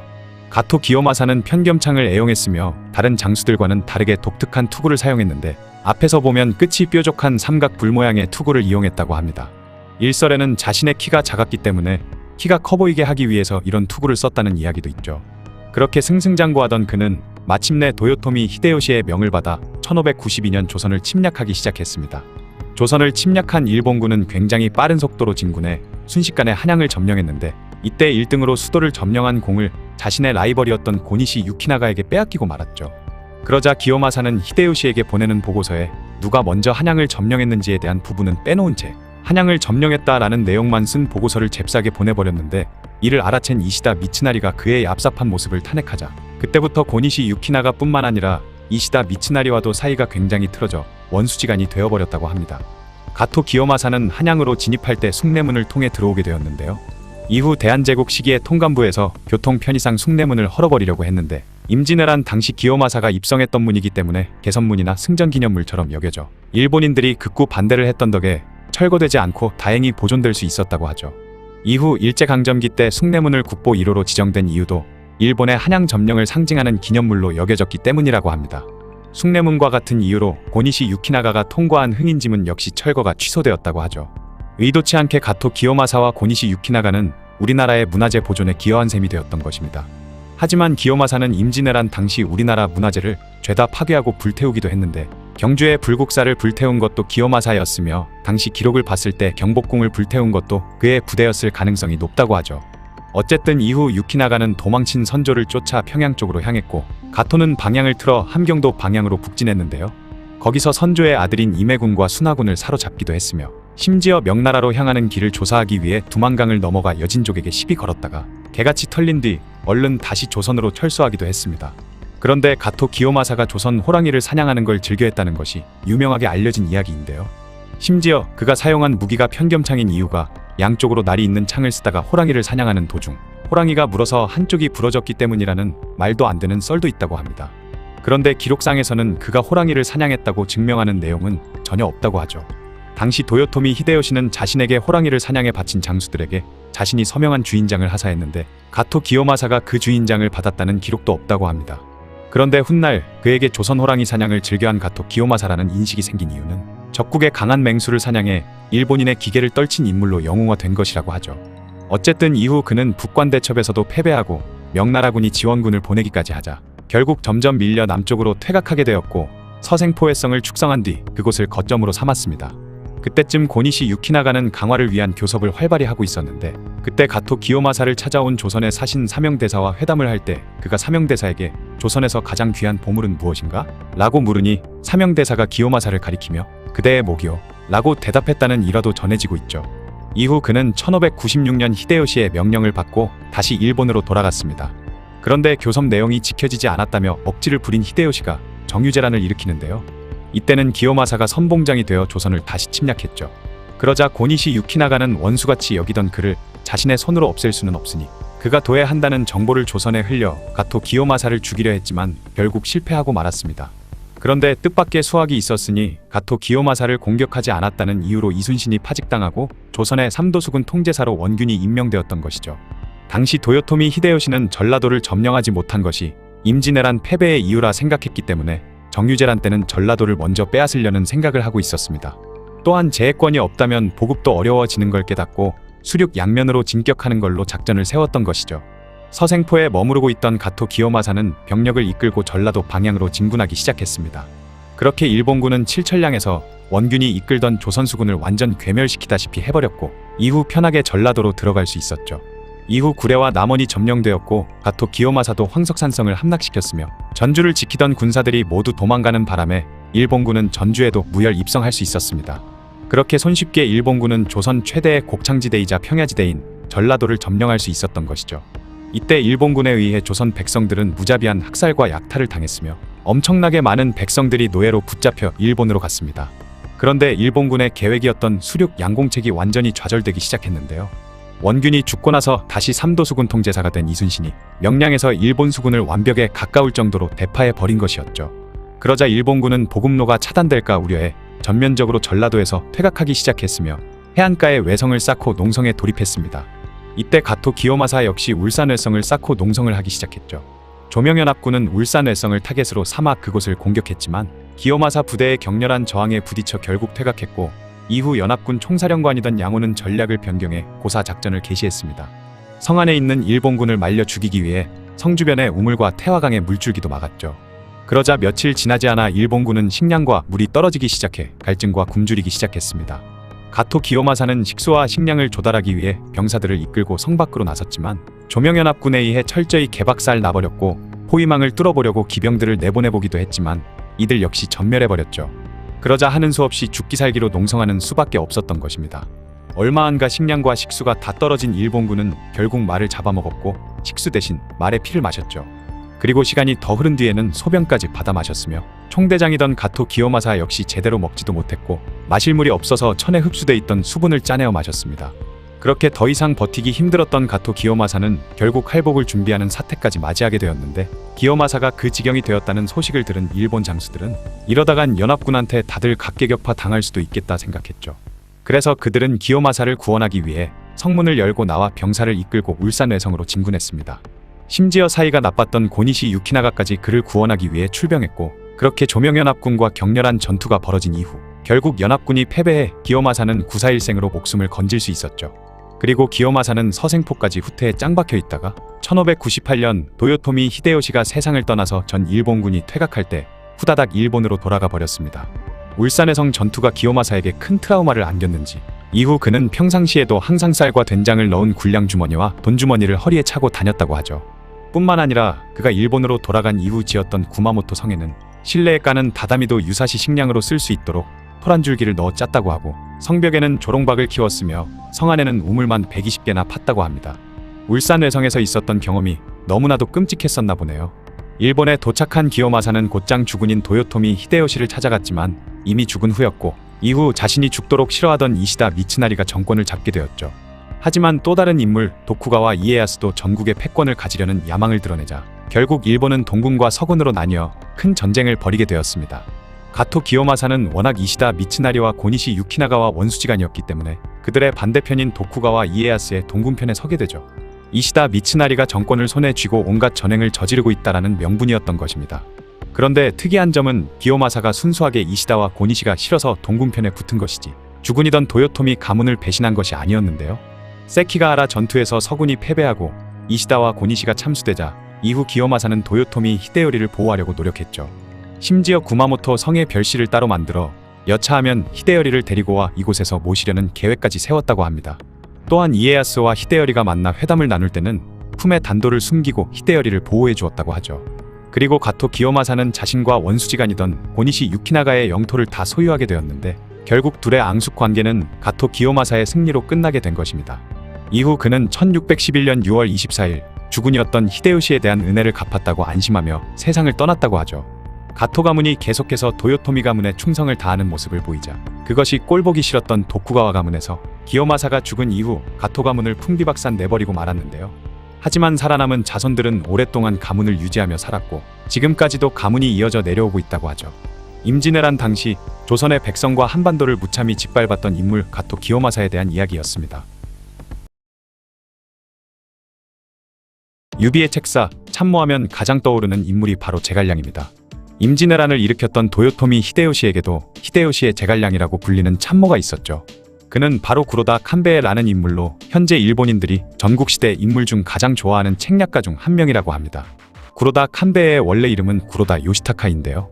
구로다 가문은 과거부터 코데라 마사모토를 주군으로 모시고 있었는데 아버지 구로다 모토타카가 코데라 마사모토의 양녀와 결혼하면서 1546년 하리마 히메지에서 태어나게 되었죠. 이때부터 구로다 가문은 마사모토로부터 코데라 성을 하사받으면서 칸베에는 어릴 적 코데라 요시타카라 불리게 됩니다. 그는 어릴 적부터 총명했기 때문에 아버지의 뒤를 이어 성주 대리 역할도 했으며 아카마스 가문이 3000명의 병력을 이끌고 코데라 가문의 본성인 히메지성을 공격했을 땐 고작 300여 명의 병력으로 이를 격파해버리면서 이름을 떨치게 되었죠. 한편 당시 가장 강력한 세력인 오다 노부나가가 주고쿠 지역을 침공해 올 때 코데라 가문에서는 어떻게 해야 할지 고민에 빠지는데요. 모리 가문과 오다 가문 중 어디로 붙어야 살아남을지 고민하고 있었던 것이죠. 이때 대부분의 신하들은 모리 가문에 붙는 게 나을 것 같다고 말했지만 오직 칸베에만 오다 노부나가의 진정한 힘을 알았기 때문에 주군이던 코데라 마사모토를 적극적으로 설득해 결국 오다 가문에 붙게 됩니다. 그러던 1578년 3월 하리마의 최대 호족 세력인 베쇼 나가하루가 모리 가문 쪽으로 붙자 주위 여러 세력도 그와 동조해 모리 가문으로 붙게 되는 일이 벌어지게 되었죠. 이때 코데라 마사모토 역시 칸베에의 간곡한 반대에도 불구하고 다시 노부나가를 배신해 다른 세력들처럼 모리 가문에 붙고 말았습니다. 심지어 오다 노부나가의 중신이던 아라키 무라시게가 갑자기 노부나가를 배신하고 모반을 일으키기까지 했죠. 이때 오직 칸베에만이 정세를 정확하게 읽고 있었던 것입니다. 그러자 무라시게의 친구 사이였던 칸베에는 무라시게를 설득하기 위해 혼자서 그를 찾아갔지만 무라시게는 이미 오다 쪽으로 다시 돌아갈 생각이 없었던 것이죠. 그리고 원래대로라면 칸베에 역시 죽임을 당했어야 했지만 무라시게와의 친구 사이였던 덕에 감옥에 갇히고 말았습니다. 그렇게 비참한 포로 생활이 시작되었죠. 토굴의 환경이 너무 열악하다 보니 그는 온갖 피부병에 시달렸고 매독에도 걸려버리면서 머리에 흉측한 흉터가 생겨버렸으며 심지어 오른쪽 다리의 무릎 부분은 썩어가고 있었습니다. 거기다가 먹을 것도 제대로 주지 않아 바퀴벌레를 잡아먹으면서 버티고 있었죠. 이때의 끔찍한 감옥 생활로 인해 칸베에는 훗날 항상 두건을 쓰고 다녔고 오른쪽 다리는 회복이 되지 않아 다리를 절게 되었으며 이 때문에 그는 이후부터 전투를 지휘할 때도 말을 타지 못하고 가마를 타고 다녔다고 합니다. 어쨌든 1년 후 아리오카 성이 함락되고 코데라 마사모토와 무라시게도 토벌당했는데 이때 칸베의 능력을 높게 산 히데요시는 그에게 모반자의 성씨를 쓰는 건 좋지 않다라고 말해 코데라 성을 버리고 다시 구로다 성을 쓰기 시작했죠. 그리고 칸베에는 노부나가에게 1만석의 영지를 하사받았으며 히메지 성은 하리마 지역을 통치하기엔 최고의 성이라며 자신의 거성을 히데요시에게 바치면서 자신은 다른 곳으로 이주해 살았습니다. 그렇게 그는 히데요시의 밑으로 들어가 그의 참모 중 한 사람이 되었죠. 그리고 1581년 히데요시가 이나바 도토리성을 공격할 때 전공법으로 공략할 시 병력의 손실이 엄청날 것이라 예상하고 전투를 치르기 전 성 안에 있던 곡물을 굉장히 비싼 가격으로 모조리 사들인 뒤 성을 완전 봉쇄한 채 말려 죽이기 전술을 사용해 성 안은 먹을 식량이 없어 사람들이 굶어 죽어갔으며 그렇게 승리를 쟁취할 수 있었는데 이 작전을 히데요시에게 알려준 것이 칸베라는 말이 있습니다. 또한 그 유명한 비추 다카마스 성 공격을 감행할 때도 거대한 제방을 쌓아 성에 수공을 가했는데 이 기막힌 작전을 히데요시에게 알려준 사람도 칸베라고 하죠. 그런데 이때 일본 전국을 들썩이게 하는 사건이 발생하고 마는데요. 그것은 바로 혼노지의 변이 일어나 전국 통일에 가장 가까웠던 인물 오다 노부나가가 죽임을 당하고 만 것입니다. 이때 발빠르게 움직여야 하는 상황에 히데요시도 놀라서 냉정함을 잃고 어버버대고 있을 때 칸베에는 지금이야말로 히데요시님이 천하를 잡을 수 있는 천재일우의 기회이옵니다. 빨리 군사를 돌려 교토로 가 아케치 미치히데를 쳐야 합니다. 라고 조언했던 것이죠. 그러자 번뜩 정신을 차린 히데요시는 곧장 칸베에를 대치하고 있던 모리군에 보내 화의를 맺은 뒤 전 병력을 이끌고 황급히 교토로 향했으며 아케치 미치히데를 격파하고 결국 노부나가의 뒤를 이어 전국시대를 통일하게 된 것이죠. 도요토미 히데요시 정권의 1등 공신은 단연 구로다 칸베에였지만 히데요시는 과거 여러 전투에서 그가 말해준 조언들과 혼란 그 자체였던 혼노지의 변사건 직후 혼자만 냉정함과 침착함을 유지한 채 적군이던 모리 가문과의 화친 교섭을 굉장히 훌륭하게 성공해내고 군사를 돌려 교토로 향해야 한다고 주장했던 칸베에를 오히려 두려워하고 경계하기 시작했으며 결국 중앙에서 멀리 떨어진 부젠 나카츠 12만석의 영지만 하사해 지방의 작은 소규모 다이묘로 임명해 쫓아내버렸습니다. 하지만 그는 별다른 불만 없이 조용히 지방으로 내려갔고 이후에도 별 불만 없이 여러 전투에도 참가했으며 시마지 가문을 굴복시키는 등의 역할도 해냈죠. 히데요시가 그를 얼마나 두려워했는지에 대한 일화가 있는데요. 어느 날 천하를 통일한 히데요시가 측근들과 이야기를 나누다가 훗날 히데요시가 죽으면 누가 천하인이 될 것인가 라는 주제로 대화하게 되었죠. 이때 측근들은 오대로 중 한 사람이 아니겠느냐라고 대답했지만 오직 히데요시만 머리를 가로저으며 구로다 칸베에 말고는 생각나는 사람이 없다. 칸베의 그 자가 마음만 먹으면 내가 살아있는 동안에도 내게서 천하를 빼앗아버릴 것이야 라고 말했다고 합니다. 그러자 기껏해야 부젠의 12만석 다이묘에 불과한 칸베에가 훗날 히데요시의 뒤를 이은 천하인이 된다는 말에 측근들 모두 의아한 반응을 보였는데요. 이에 히데요시는 노부나가가 급사한 이후 자신이 여러 전투를 이어나갈 때 뭔가 문제가 생기면 칸베에에게 상담했는데 그때마다 내가 고심 끝에 내린 결론과 칸베에가 내린 결론은 같았다. 아니 오히려 칸베에의 작전이 더욱 세밀하고 적의 의표를 찌른 작전이 많았지 라고 말했던 것입니다. 또 이어 말하길 세상에 두려운 자가 둘 있는데 하나는 도쿠가와 이에야스이고 또 다른 하나는 구로다 칸베에이다. 이에야스는 그래도 온화한 사람이지만 칸베에는 뭐라 말할 수 없이 속을 알 수 없는 자이기 때문에 더 두렵다. 그에게 100만석을 주었다면 단숨에 천하를 빼앗아버렸을 것이야 라고 했다고 하죠. 어쨌든 부젠을 영지로 하사받고 그곳에 지내던 칸베에는 부젠의 토착 무사였던 기이 시게후사라는 인물이 반란을 일으키자 아들 구로다 나가마사를 토벌군 대장으로 삼아 출진시켰는데 아들이 적의 함정에 걸려 죽을 위기에 처하게 됩니다. 이 소식을 들은 칸베에는 혼자 빵 터져 겁나 웃으며 알아서 살아 돌아오겠지라고 했다고 하죠. 그러다 보니 구라도 가문에 전해져 내려오는 가보에는 그가 가문을 발전시킨 인물임에도 미친 것처럼 웃어대는 일이 많았다 라고 기록되어 있다고 합니다. 아무튼 결국 기이시 토벌을 성공했으며 다카야마 우콘과 친하게 지내던 칸베에는 기독교 세례까지 받게 됩니다. 하지만 1587년 히데요시가 바테렌 추방령을 발표하자 다카야마 우콘은 이 명령에 반발하다 추방되었지만 칸베에는 열심히 히데요시의 명령을 수행했고 이에 선교사들과 기독교 신앙을 믿는 제후들은 엄청난 충격을 받았다고 하죠. 어떻게 보면 굉장히 치사한 것 같지만 다르게 보면 살아남기 위해 대단한 처세술을 보여주는 것 같습니다. 히데요시가 그를 얼마나 두려워하고 경계를 했는지 또 다른 일화도 전해지고 있는데요. 어느 날 오사카에 지진이 일어나자 히데요시가 걱정되어 수많은 장수들이 급히 오사카로 달려왔죠. 이때 당연히 칸베에도 오사카에 도착했는데 히데요시는 일일이 자신을 걱정해서 와준 장수들을 치하했던 반면 유독 칸베에게만 내가 죽지 않아서 굉장히 실망했겠네? 라고 말했다고 합니다. 이후 칸베에는 히데요시가 자신을 경계하고 있다는 걸 직감했고 언제 꼬투리가 잡혀 죽임당하지 않을까 두려워 1589년이 되자 고작 44살의 나이에 가문을 장남 나가마사에게 물려주고 은거 생활을 하기 시작했죠. 또한 이때쯤 이시다 미스나리와 가토 기요마사 등 젊은 인재들이 하나둘 두각을 드러내는 시기였기 때문에 자신은 몸을 사렸던 것입니다. 그렇지만 이후에도 히데요시의 최측근으로 일하며 오다와라 정벌에도 참가해 호조 우지마사와 호조 우지나오를 설득해 무혈 항복시키는 굉장한 공적을 세우기도 했죠.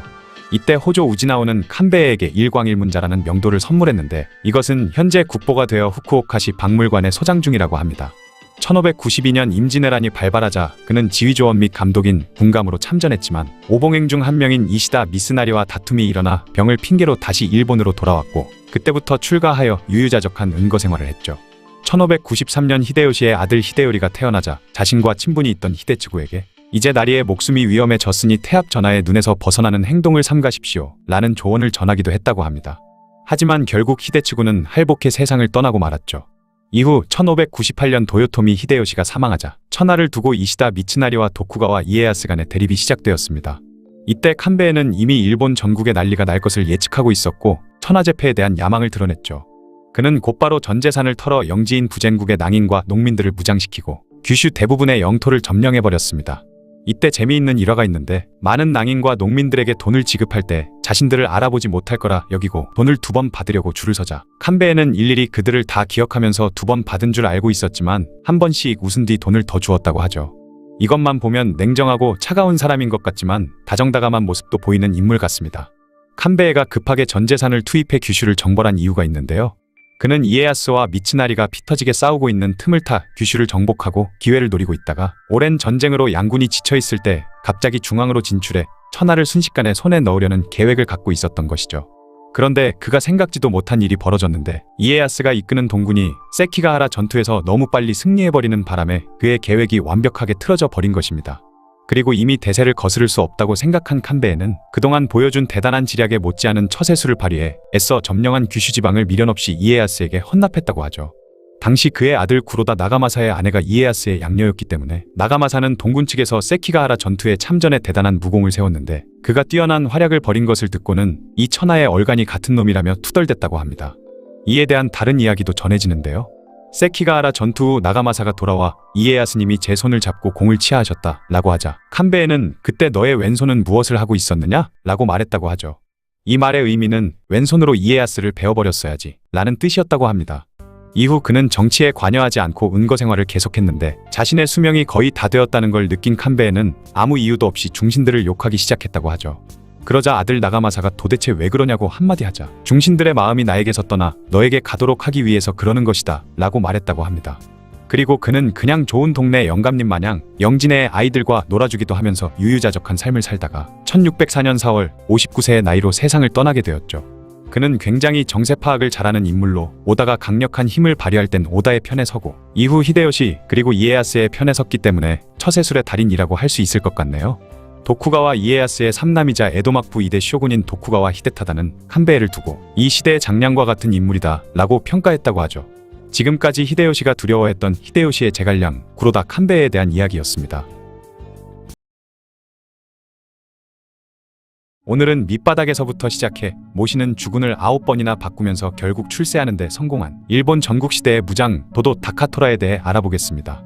나라가 여러 개로 분열되어 혼란한 시기에는 부하가 주군을 배신하는 하극상이 밥 먹듯이 일어나기 마련이죠. 일본의 무로마치막부 말기부터 시작된 전국시대 또한 예외는 아니었는데요. 그런데 이런 대배신의 시대에서 10명이나 되는 주군을 모시며 끝내 출세하는 데 성공은 했지만 정작 주인을 배신한 적은 없는 특이한 이력을 가진 인물이 있었으니 바로 도도 다카토라입니다. 이 도도 다카토라라는 인물은 우리나라에서는 임진왜란 때 이순신 장군이 이뤄낸 무패신화의 제물이 된 것으로 유명하죠. 때문에 국내에서는 항상 무능한 인물로만 여겨졌지만 사실 일본에서는 도요토미 히데요시와 함께 일반 사병부터 시작해 다이묘까지 성장한 성공신화를 이뤄낸 인물이라고 합니다. 도도 다카토라는 요즘으로 치면 이직을 굉장히 많이 한 철새 정치인으로도 유명한데요. 그는 평생 10명이나 되는 주군을 모셨으며 스스로의 입으로 주군을 7번 바꾸지 않는다면 무사라고 말할 수 없다 라는 말까지 남겼다고 하죠. 그런데 신기한 점은 그가 주군을 바꾸는 과정에서 모시던 주인을 배신한 적은 단 한 번도 없다는 사실입니다. 1556년 정월 6일 오우미국 이누카미군에서 태어난 다카토라는 1569년 오다 노부나가가 2세로 진공할 때 참전했고, 이후 노부나가의 부하인 아자이 나가마사를 따르게 되죠.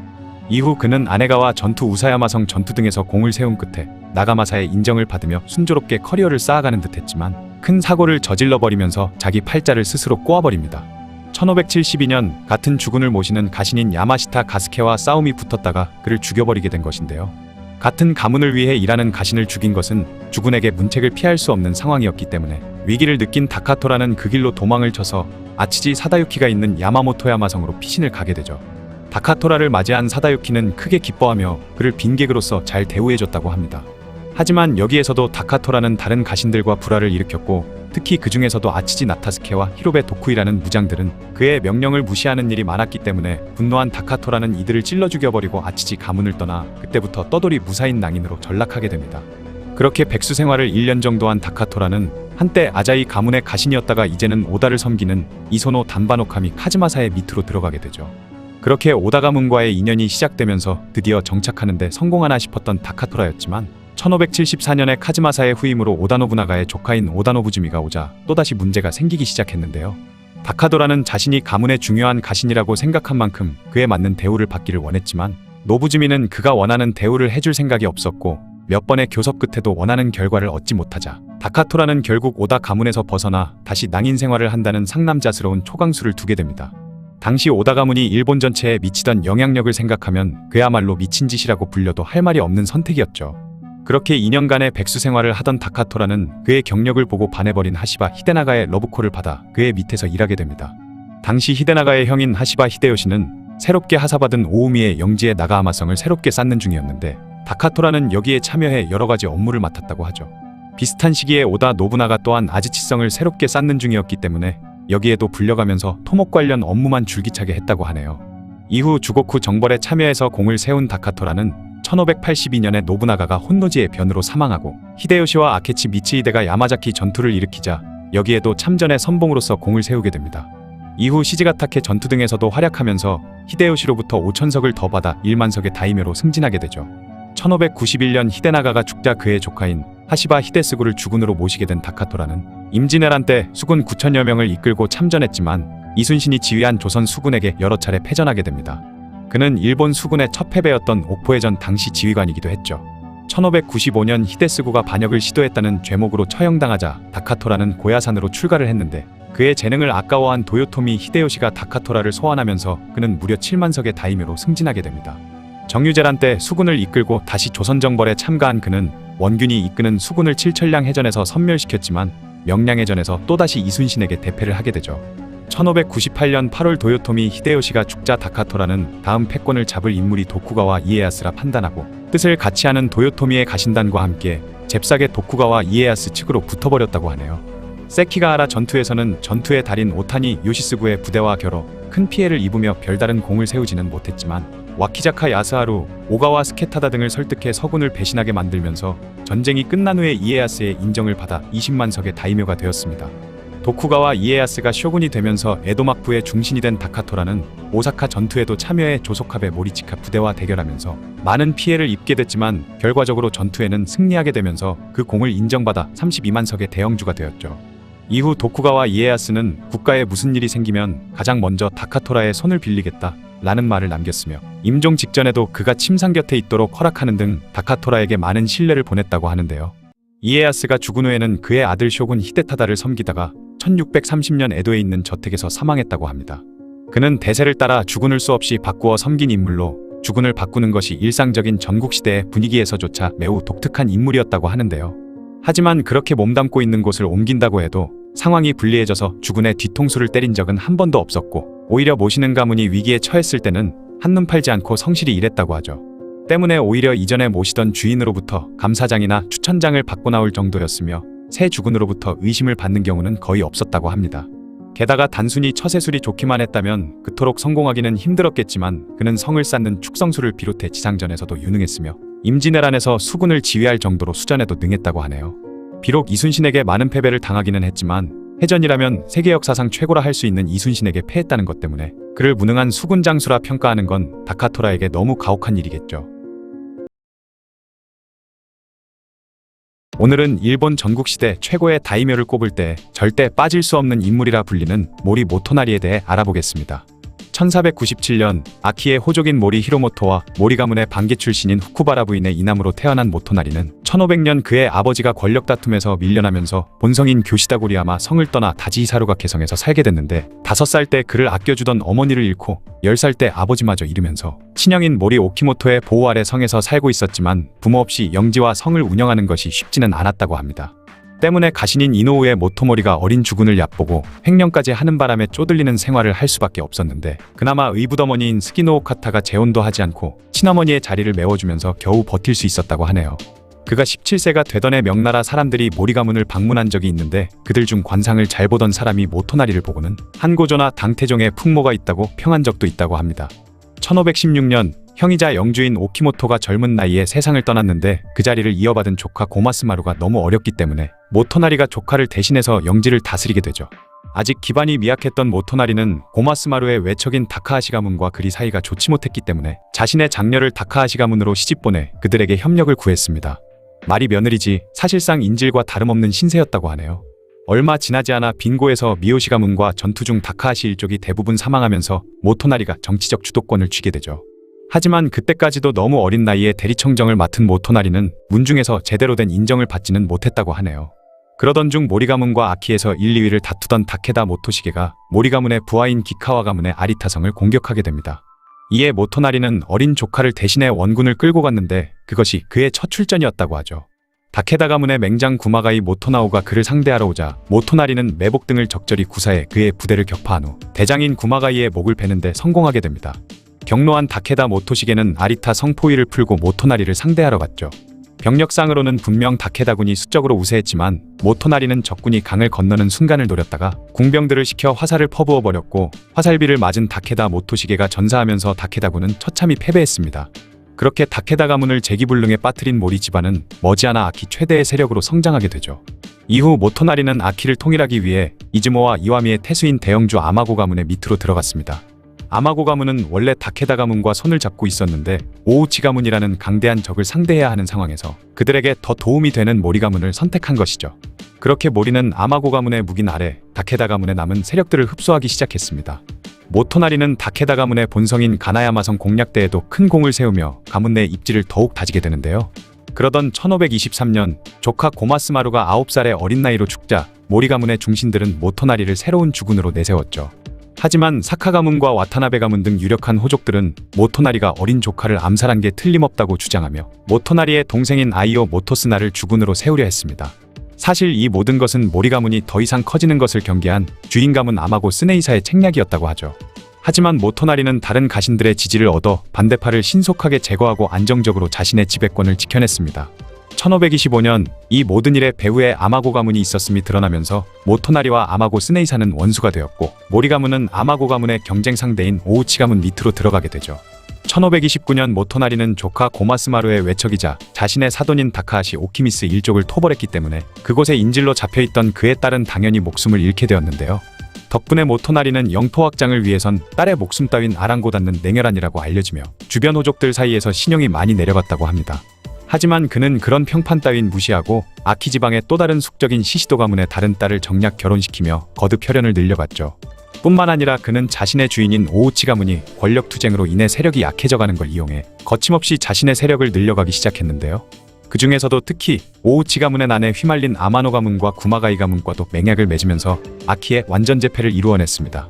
1540년 요시다 고리야마성 전투에서 아마고 스네이사의 후계자 아마고 하루이사가 이끄는 3만의 아마고군에게 역전승을 이끌어낸 모토나리는 같은 해 오우치 가문과 함께 아키의 가나야마 산성을 공격해 다케다 가문을 아예 멸망시켜버렸죠.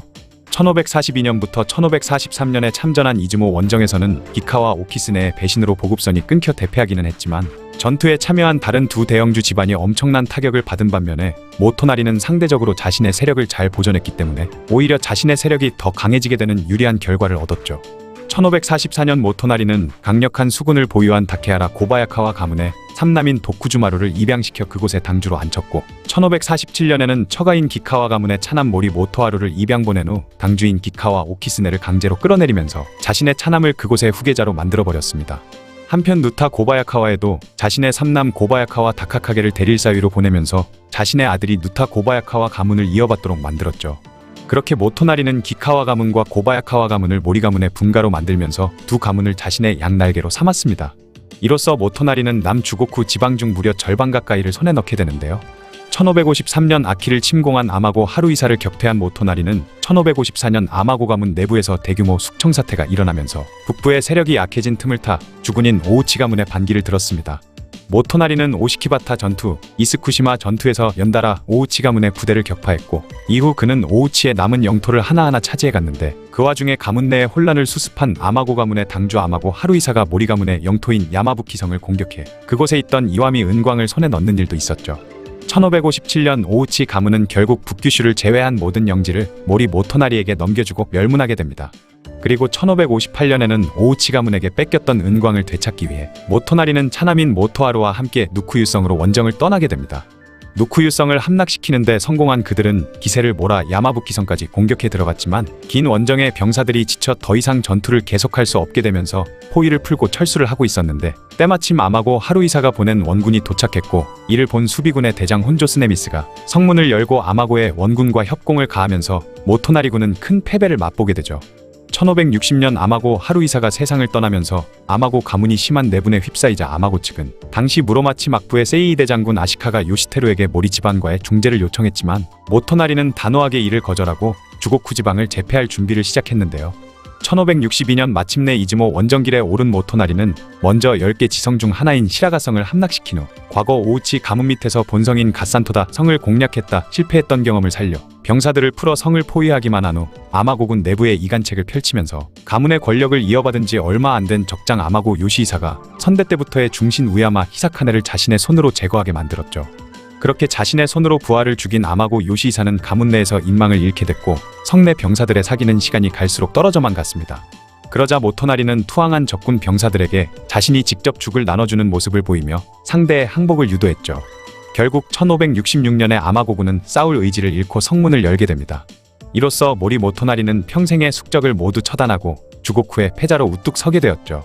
아마고 멸망 때 모토나리의 나이는 71세로 인생 50년이라고 일컬어지던 그 시대 기준으로 보면 엄청난 고령임에도 매우 정정했다고 하네요. 장남인 모리 타카모토가 일찍 죽었기 때문에 손자인 모리 데루모토를 후계자로 지명했는데 데루모토가 너무 유약한 인물이라 어쩔 수 없이 자신이 모든 정무를 도맡아 했다고 하죠. 그렇게 말년까지 왕성한 활동을 보이던 모토나리는 1571년 요시다 고리아 산성에서 75세의 나이로 세상을 떠나게 됩니다.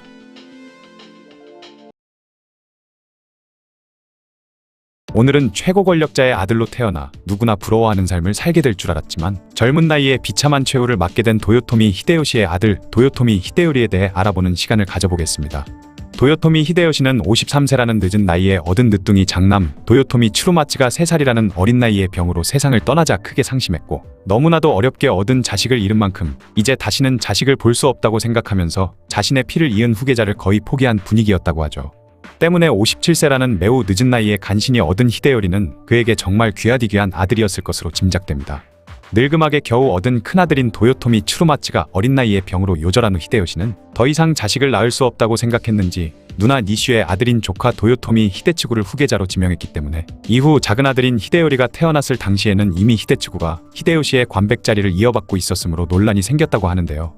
하지만 막상 자신의 피를 물려받은 아들이 태어나자 마음이 바뀐 히데요시는 1595년 7월 히데츠구로부터 관백 직책을 박탈하고 그를 할복시킨 뒤 그의 일가족 또한 모조리 숙청해버렸습니다. 그리고 다수의 다이묘들에게 히데요리에게 충성을 다짐하는 혈판서약서를 쓸 것을 강요했다고 하죠. 1596년 9월 히데요리가 성인식을 치르자 히데요시는 그때까지 독재에 가까웠던 자신의 정권체제를 수정한 고다이로 고부교 제도를 도입해서 히데요리를 보좌하는 새로운 체제를 수립하는 등 늦둥이 아들의 후계자 자리를 확고하게 만들기 위한 노력을 아끼지 않았습니다. 하지만 히데요리가 겨우 5살이었던 1598년 9월에 히데요시가 갑작스럽게 사망하게 되죠. 도요토미 히데요시가 죽은 원인은 정확히 알 수 없지만 대략 몇 가지 설이 있는데 매독설, 위암설, 독살설 등이 있습니다. 또 다른 설로는 호랑이 기생충설이 있는데요. 1592년 일본군이 조선에서 큰 호랑이 한 마리를 잡아 히데요시에게 진상했는데 히데요시가 매우 기뻐하며 덴노에게 가져가 자랑할 정도였다고 합니다. 그러자 일본군 장수들이 경쟁을 하듯이 조선의 호랑이를 잡아 히데요시에게 진상하기 시작했으며 히데요시는 몸보신을 위해 호랑이의 고기나 장기를 생으로도 먹었는데 이로 인해 기생충 감염을 겪었을 것이라는 설이죠. 그렇게 히데요리가 죽은 아버지의 뒤를 이었는데 고다이로의 일원인 도쿠가와 이에야스가 중신합의제의 원칙을 자주 어기고 영향력을 행사하면서 점점 갈등이 깊어지기 시작했습니다. 이후 또 다른 고다이로인 마에다 도시이에가 사망하고 고부교이자 친 도요토미파인 이시다 미츠나리가 실각하면서 도쿠가와 이에야스가 어린 히데요리를 제치고 전국의 주도권을 쥐게 되죠. 결국 1600년 이시다 미츠나리를 필두로 도쿠가와 이에야스에 대항하는 세력들이 군사를 일으킨 세키가하라 전투가 발발하게 됩니다. 결국 세키가하라 전투는 도쿠가와 이에야스가 이끄는 동군의 승리로 끝났고 가토 기요마사 등 히데요시의 신하들이 끝까지 히데요리를 보호하려고는 했지만 이미 대세는 기울어져 버린 뒤였죠. 1603년 도쿠가와 이에야스가 막부의 최고 권력자를 상징하는 세이이다이 쇼군의 지위를 얻어내면서 사실상 도요토미 히데요리는 천하인의 자리에서 밀려나기는 했지만 이때까지만 해도 히데요리는 높은 관직을 부여받고 매해 신년마다 조정의 중신들에게 오사카 성에서 참배를 받는 등 히데요시가 살아있을 때와 다름없는 높은 예우를 받았다고 합니다. 하지만 1611년 교토의 니조성에서 도요토미 히데요리와 도쿠가와 이에야스가 만나는데 이때 장성한 히데요리를 보고 위협을 느낀 도쿠가와 이에야스가 도요토미 가문을 멸망시킬 마음을 먹게 되었다고 하죠. 결국 1614년에 도요토미 가문이 호코지를 재건할 때 종명의 내용에 이에야스를 무시하는 문구를 넣었다는 호코지 종명 사건을 구실로 삼아 도요토미 가문과 도쿠가와 가문이 결별을 하게 되고 머지않아 오사카 겨울 전투가 일어나게 됩니다. 이때 히데요리는 후쿠시마 마사노리, 가토 요시아키라 등 도요토미 가문의 아래에서 싸우며 은혜를 입은 적이 있었던 다이묘들을 중심으로 경문을 날렸지만 도요토미 측에 가담하는 다이묘는 거의 없었다고 하는데요. 그나마 세키가하라 전투 당시 다이묘의 지위를 상실한 다이묘들과 그들의 가신들이나 친족이었던 사나다 노부시게, 초소카베 모리치카, 모리카츠나가, 아카시 타케노리 등과 그 외에도 이름을 날리고자 했던 고토 모토츠구 등의 낭인들이 도요토미의 경문에 호응해서 오사카 성으로 왔다고 합니다. 하지만 이들 낭인들은 의욕은 매우 앞섰지만 오합지졸로 통제가 어려웠고 자기들끼리 서로 대립하며 갈등을 일으키기까지 했죠. 전쟁 초반 기스가와구치 전투, 바쿠로구치 전투 등에서 도쿠가와군에게 연패한 도요토미군은 노다 후쿠시마 수상 전투, 이마후쿠 전투, 시기노 전투 등에서도 패배하며 결국 남은 주변 성체를 모두 버리고 오사카 본성으로 철수하게 됩니다. 그런데 오사카 본성에서의 전투에서는 도쿠가와군이 도요토미 측 낭인들의 활약으로 인해 성내로 진입하는 것을 저지당하는 등 곤란을 겪었고 특히 사나다마루 전투에서는 도쿠가와 측이 큰 손해를 입게 되죠. 그러자 도쿠가와군은 아예 전술을 바꿔서 심리적인 압박감을 줄 의도로 밤낮을 가리지 않고 오사카 성에 포격을 가했다고 합니다. 결국 도요토미 측과 도쿠가와 측 양쪽의 식량과 탄약이 떨어지면서 이에야스는 히데요리 측의 화친을 제의하게 되는데요. 히데요리는 화친에 반대했지만 어머니인 요도도노 등의 설득으로 결국 오사카 성의 해자를 메운다는 조건으로 화의를 받아들이게 되죠. 그런데 화의가 맺어진 후 도쿠가와 측은 도요토미 측이 스스로 조건을 이행하는 것을 기다리지 않고 자신들이 직접 해자를 메워버린 후 성곽의 일부까지 파괴해버렸습니다. 이에 도요토미 측이 크게 항의했지만 도쿠가와 측은 이를 무시한 채 오히려 낭인들을 모조리 추방하고 영지의 일부를 교환할 것을 도요토미 측에 요구했죠. 결국 1615년 도요토미 측이 도쿠가와 측의 요구를 모두 거부하고 해자를 도로 파내버리면서 이에야스는 전쟁의 재개를 선포했고 그렇게 오사카 여름전투가 다시 일어나게 됩니다. 전투가 시작되자 도요토미 측은 오사카 쪽으로 북상하고 있던 도쿠가와의 대군을 적은 수의 군대로 맞상대하기 위해 좁은 지역인 야오로 진군을 하게 되죠. 이후 야오와 와카의 동묘지에서의 전투에서 조소카베 모리치카가 이끄는 도요토미군이 도도 다카토라가 이끄는 도쿠가와군을 괴멸시키는 데 성공했지만 주요 장수인 키무라 시게나리, 고토 모토츠구 등이 이 전투에서 모두 전사하면서 도요토미군 또한 큰 타격을 입었습니다. 또한 기슈에서의 가시이 전투에서 도요토미군이 도쿠가와군에게 패퇴하고 반나오유키 등이 전사하면서 도요토미군은 후퇴하여 오사카 성으로 물러나게 되죠. 잇따른 패전으로 전력을 잃고 쇠약해진 도요토미 측은 도쿠가와의 수장인 이에야스, 히데타다가 오사카의 포진한 때를 노려 최종 결전을 다짐하게 됩니다.